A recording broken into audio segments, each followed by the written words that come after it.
So, Stacey, very nice to meet you. Thank you so much for becoming a patient of Access Care and sitting down with me for this just informal podcast and discussion. But you were saying, Stacey, that you were a trainer? Yes, I was for 18 years. I'm now a strategist. So I create content and I use a little bit of AI and now, so, a lot of people are scared of it. It's a lot of fun. Okay. Simplify it. You have to feed it, give it the information. Sometimes it tries to mess with you, but if you keep working with it in the patients, in the long run, it knows what it wants you. It can actually read your mind and lay out something for you. I have a prompt. Yes. Okay. So the prompts can be very long, or they can be very simple. So. But are you guys, when you got involved with the AI, you were doing content before the whole AI thing started X number of years ago? Yeah, I started in 2001 with the company in Eastern Kentucky, where there's a need for this. Yes. I mean, I told you when I came in here, I was like, how exciting, because I just moved to Atlanta a year ago. So I lived in Eastern Kentucky, part of Appalachia, yes, for 33 years. And just to give you an idea, people are like, okay, so there's cities there. I was 3 hours away from Louisville. I was about an hour and a half away from Lexington. So if you look at the map, I'm on the east part of Kentucky. I lived in a holler. I didn't have a pizza delivered in 33 years. So moving here to Atlanta was just a big change. So what made you make the move, though? Well, with the company, being with them for so long, and I worked in a center, my kids are grown, my husband had built our home, and my boss said to me, hey, there's this wonderful opportunity. It was a brand new position. They were hiring a bunch of people, and my boss said, I think you'd be perfect for this. You're going to move. And I told my husband, I said, listen, I've done all these things with you, and I've never batted an eye, but now's my chance, so let's do it.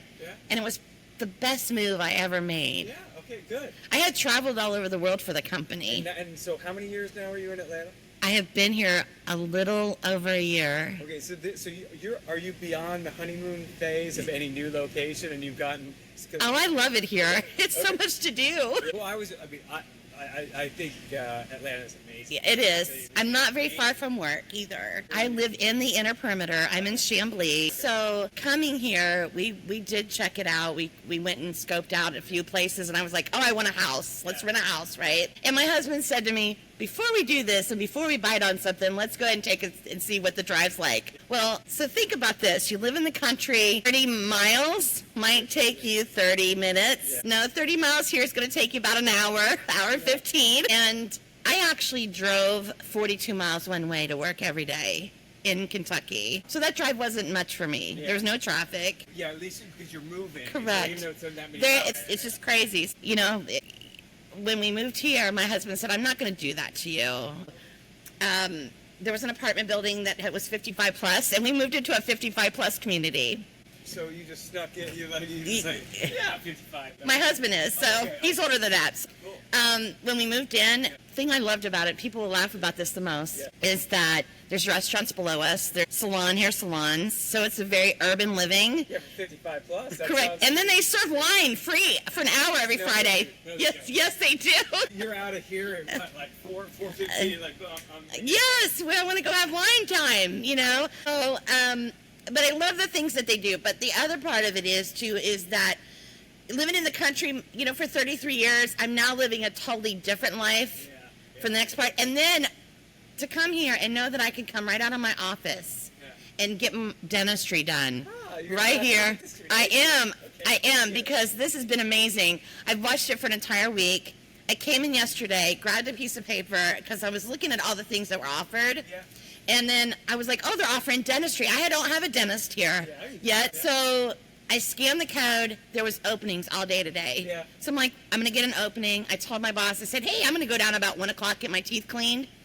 Talk about efficient, number one. But talk about when I came in, they made me feel so comfortable. And everybody was working together. And then, you kind of look over and you see the dentist and you're like, oh, this could be interesting. The dentist is here.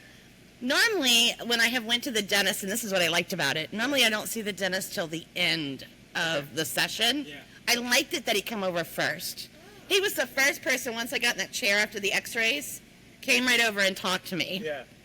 I love that experience. Well, I have a feeling, though, when you walked in to practice, everybody wanted to be your friend, right? They could tell you were having a good conversation. He wanted to have a good conversation. He wasn't going to wait. Yeah. He wanted to come right over and talk to you. Correct. So this is amazing, and I could see this being utilized, not only outside of a business, because I do love that. People don't have time. We work hard, we play hard, but then, when you have to go to the doctor, you're having to go off site. But to have a dentist show up right here and be able to do x-rays, cleanings, everything right here on site was amazing to me. Obviously, convenience is king. Correct. Right? And, this was like 20 years ago. I was living in Silicon Valley, and I remember that a dentist once told me that in San Francisco Bay Area, on average, a person will take a half a day off to go see the dentist. But Yep. the actual chair time is only something like 45 minutes. Yeah. So that just means, like you said, you lose your parking space, wherever you're at. You guys have this massive parking garage you need to get to, then you got to get over there, and then you're sitting at the waiting area. So you're losing a half a day. And, for and I'm going to sneak in the other part of it, you guys. If you think about the dentist, some people walk away from it and they're in pain. They don't feel like talking for the day, what kind of experience they had. I'm telling you what, I'm walking out of here right now. I'm able to talk. I'm able to hold a conversation. I'm not sore. My teeth are polished. They look great. They do look great. Yeah, that's a very beautiful smile. Thank you. So I'm not in pain. And so it was a great experience from beginning to end. Healthcare, first of all, I don't know, there was a documentary, I would say 12, maybe 13 years ago, about West Virginia. And they had these dentists pulling up in Appalachia, in the state of West Virginia, and parts of Kentucky where these kids had Mountain Dew mouth. I don't know if you remember this. No. You remember this, right? And it's kind of sad because it not when you, and I'm going to say this without people judge, it happens. Yeah. But there's kind of a thing about living in Eastern Kentucky where people think that we have no teeth, we do wear shoes. And we don't give our babies Mountain Dew. Yeah. But for some reason, it's just kind of that thing that has kind of stuck with that surrounding. And it is unfortunate.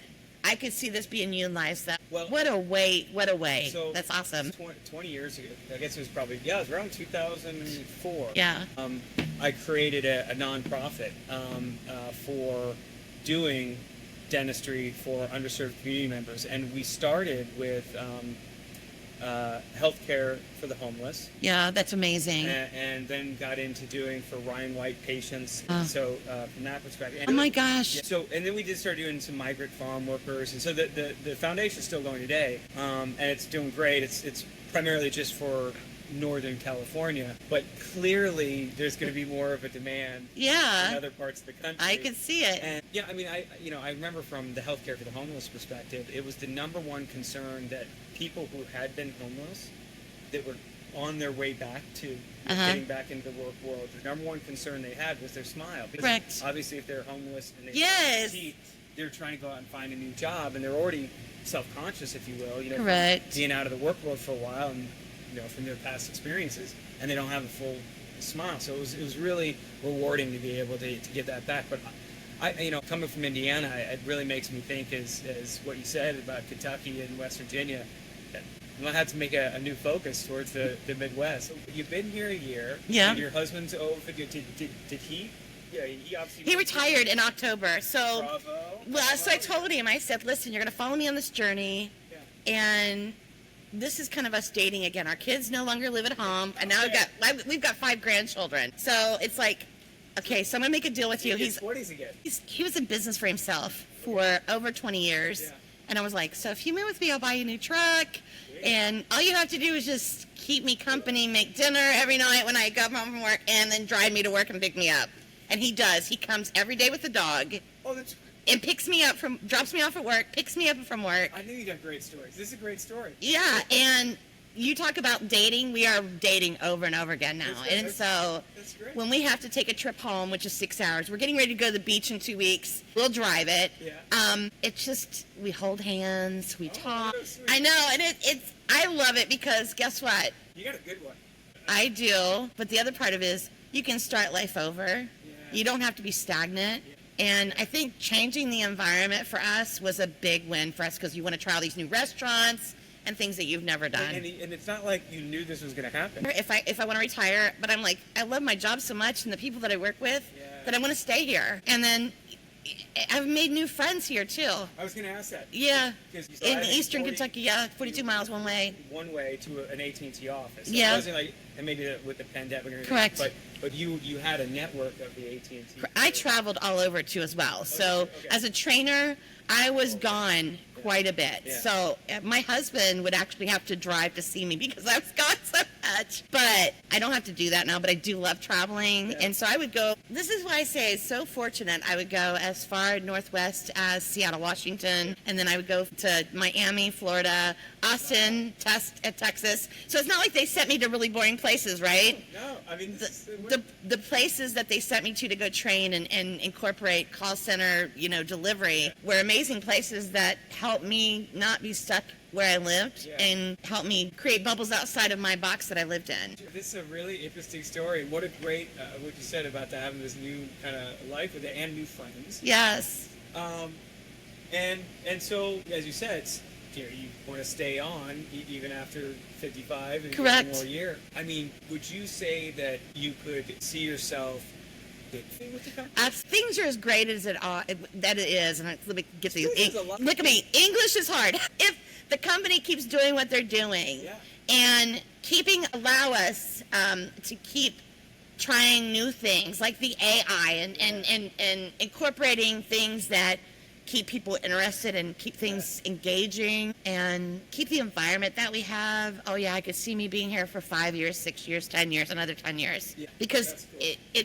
I like coming to work. Yeah. A lot of people didn't like coming back to the office, but here's the thing, and I'm going to say this to those people. I traveled. I was on the road. I was never in an office. So having some consistency in my life and not being on the road, not having to wash my clothes on the weekends, you know. You and I actually have a lot of, I traveled all the time. You understand that. So I'm not interested in doing it.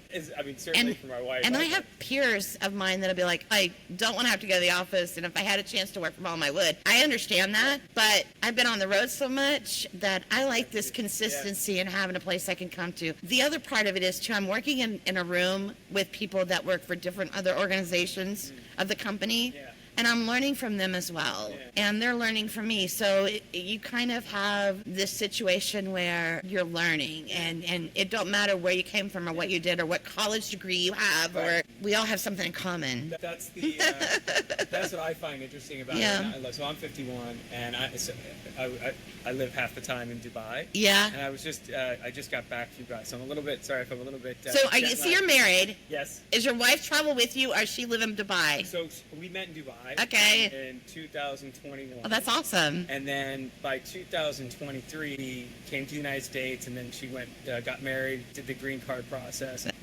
She loves it here, and I love it in Dubai. Oh my gosh. So that's the thing. It's like, so I always I want to have half the year in Dubai. And of course, the great months are October through April or something. So the whole plan is that maybe do 6 months. Yeah. And then 6 months here, and then we're both happy. We have a brand new daughter, so that's all. Oh, that's awesome. How old is she? She's now, actually, yesterday she was 9 months. Oh, that's precious. Yeah. She was actually the #1 star inside. Like, she was getting all the patients. Oh, I seen her. Oh, was she sitting out here? Yeah. Was this your wife? Yeah. Oh, that's awesome. How beautiful. Oh my gosh. Yeah. So now we're doing this road tour and this thing. This is So we're gonna do it fantastic. for months and then figure out we'll go back to Dubai. I- And we're gonna go from there. I can understand it. So prior to me getting this promotion, and this is a promotion for me, the strategist job that I'm doing, I went to Bratislava, Slovakia, and I'd never been overseas. Wow. So the company's... That's the one place you went? Wow. Yes, and I want to tell you something. Yeah. I could see myself living there. Yeah, I heard Because it's great. it's beautiful. The weather was beautiful, even though it does rain. But talk about the difference in food. Yeah. The people, they were so intrigued with me because being American, they wanted to stop and talk to me. And I just have this face that people, I was approachable. Oh, you're definitely fun. Honestly, it's like everybody's saying, this girl, you got to get her in here. She's fantastic. But I mean, that's the thing. I mean, you've got a zest for life. You've been all over the United States. I mean, another country. And I will say this one thing. So I lived over in Denmark for about 5 years. And I thought when, that old saying, this is when in Rome. Yeah. I actually, after living there overseas, I obviously had some friends over there and everything, but I think it's better to if you're American, be American. Don't Yeah, correct. Don't try Oh, and no. jump into some other. Oh, no. When in Rome is not actually accurate. Listen, though, they were intrigued. So I actually took American stuff with me. Yeah. So, like gum, they ate all my American gum. I took Pringles, y'all. Yeah. I took things that, they probably wouldn't get a hold of. No, they're way more expensive over there. Correct. Yeah. And so they were intrigued by beef jerky. Yeah. That was another thing they were intrigued by. No, they don't have the brands that we have. So, you took all that stuff over there. But the American gum was the funniest. Yeah, right. They were like... It's like you'd think they would have all. No, they don't. Now, they did have Lay's potato chips, but it was a different flavor. And, of course, it's made differently. And then the Pringles were made differently. Yeah. So, so the funny story was, they were like, you're from... gonna- Yeah, because I know. No, I'm going to say it because it was really funny. So I asked them the first day in there, what do you know about Kentucky? And they were like... Kentucky Fried Chicken. Okay, so that's normally what I get even in the United States, but to be able to, and they were like, we have a KFC in our mall, and I'm like, you do? And they're like, we got to take you there. So I went and ate KFC in Bratislava, Slovakia. You got to do it. And it was totally different. What really was? Because the different oil. They can't use the oils that we use here in the United States. Okay. And their coleslaw was different because they don't use like things that we use here. Yeah. So the preservatives and that stuff that we shouldn't be put in our body because it's made totally different. Well, it's funny. So like I said, it's just in Dubai last week. Yeah. And they have a Krispy Kreme's on the beach. Oh my gosh. In Dubai. Shut up. Can you get more American on the beach? Does it taste different? Now, I can imagine like the Krispy Kremes. Yes, correct. Yes, I've had it. Where I can imagine they'd be like super strict. Correct. When you get the size of KFC or like McDonald's. Their McDonald's was different too. Really? Yeah. So I noticed the burger was different. Yeah. It was different, and they had some different things on their menu. But no, I was actually American the entire time I was there. I didn't speak the language. Yeah. I did eat this Slovakian restaurant for like 3 days in a row because the guy that owned it looked like Paul Sorvino, the actor, and I had a single girlfriend who was living over there, so I kept saying, this man's got a restaurant, we got to take you in there. And so she would come. I was trying to. And this is the funny part. Yeah. So we walked over there the first day, and he was like looking at us, and I was like, hey, we want to eat, and I want to have some Slovakian food. And he was like, come in. And I said, can we bring the dogs in? He said, I put you in the back. She brought her dogs in. He allowed us to sit in the back of the restaurant, and he served us all kinds of food, and he sat there and had a conversation with her. And I was like, man, this is going to happen. And so when I left, I told her, I said, we had already eaten there 3 times, and every time we ate, he would get so excited to see her. And so I was like, when I leave, you better start dating him. Okay, so have you heard? No. Okay. You got to follow up on that one. That would be a gift. I know, but I kept saying he's so cute. You set a couple up and set them along. That is definitely a gift. And he liked your dogs. I said, that's the first part right there. Multiples. Yeah, absolutely. Yeah, that's a lot. Let's take it on a lot. Well, Stacey, this has been fantastic. Thank you so much. Thank you so much. I mean, it was a pleasure. Honestly, this is great. And I cannot wait to get this out, and I will get, if you're all right with it, I'll ask the team to get your contact details. That's fine. When we put something out, yeah, maybe I can. I would love it. I would love it. I would love it. I would love it. Thank you so much. It was a pleasure, and good luck with your travels and what you're doing. I think it's wonderful. However, this was not advertised enough. Thank you for letting us know. Yes, that was the only thing. Yeah.